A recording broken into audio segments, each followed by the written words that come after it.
कहते हैं हरि सुमरे सो वार है और गुरु सुमरे हो पार। अब यहां गुरु का सिमरण नहीं, गुरु जी ने जो मंत्र दिया है उसको जो सिमरण करते वो पार होंगे। तो गुरु मंत्र होता, वो गुरु का सिमरण कहलाता है। अब वैसे तो आपका लगाओ गुरुदेव के अंदर ऐसा हो कि अन्य गुरु और संत के प्रति सौपन में भी भाव नहीं आवे।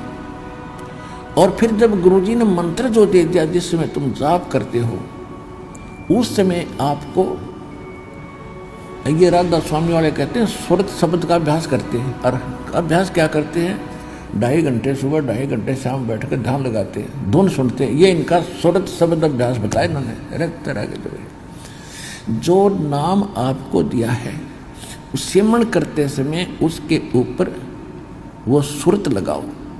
सुरत मीन चित लगाओ, ध्यान लगाओ। वो शब्द तो गुरु हो गया, जो गुरु जी ने मंत्र दिया है, नाम दिया, वो तुम्हारा गुरु समझ लो और आपके मन को उसका चेला बना दो। जो सुई में डोरा रे शब्द गुरु चित चेला रे। तो ये शब्द सुरत अभ्यास है कि सिमरण करते समय आपका ध्यान उस सिमरण के जो अजप्पा जाप आप करते हो उस जाप के ऊपर रहे। मैं बाहर कौन सा मंत्र छोड़ रहा हूँ और अंदर कौन सा ले रहा हूँ, ध्यान ना डगे। अगर ये ध्यान डग गया और वैसे सांस लेंगे उसका लाभ क्या हुआ। तो ये है सुरत शब्द अभ्यास। ये प्रैक्टिस करनी होती है कि नाम पर ध्यान डटा रहे। कबीर साहब कहते हैं कि मुख माला तो कर्म में फिरे और मन माला तो कर्म में फिरे और मनवा फिरे चूं और। तो ये सुमन नहीं है। जीव या तो मुख में फिरे और माला कर्म में ध्यान की तौर घूम रहा, तो कहती ये सिमरण नहीं।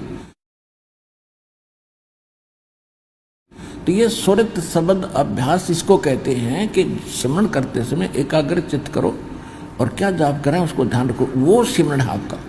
ऊंचे कितनी देर बैठे रहो या चलते हुए कुछ भी आप सोच रहे हो, माला हाथ में ले रहे हैं और वो घूमती रही और उस नाम लेते समय चित्त यानी सुरती नहीं लगी, तो वो कच्चा वो उसका कोई वैल्यू नहीं है।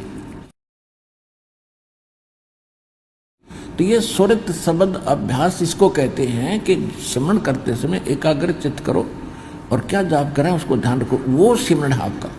ऊंचे कितनी देर बैठे रहो या चलते हुए कुछ भी आप सोच रहे हो, माला हाथ में ले रहे हैं और वो घूमती रही और उस नाम लेते समय चित्त यानी सुरती नहीं लगी, तो वो कच्चा वो उसका कोई वैल्यू नहीं है।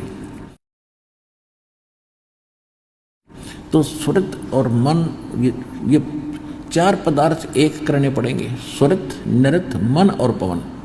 पवन तो श्वास है ही, और सुरत जब लगी मन आप पे उसके साथ आ जाएगा और नृत भी साथ रहेगी। जब हम उस पर चित्त लगा देंगे तीनों ऑटोमेटिक आ जाएंगे। श्वास वो है ही, श्वास तो हमारा आ ही जा रहा है, उसके साथ जब हम उस मंत्र भी बोलेंगे, उच्चारण करेंगे मंत्र का अंदर से श्वास से, तो उसके साथ जब हम ध्यान लाएंगे तो अपने आप तीनों वो साथ आ जाएंगे। सुरत, नृत और मन इनका एक इकट्ठा जोड़ा बनेगा और पवन चल ही रहा श्वास। तो सुरत, नृत, मन, पवन ये 4 इकट्ठे होते ही ये एक सिमरण जो आपने कर दिया उसकी कीमत बताइए।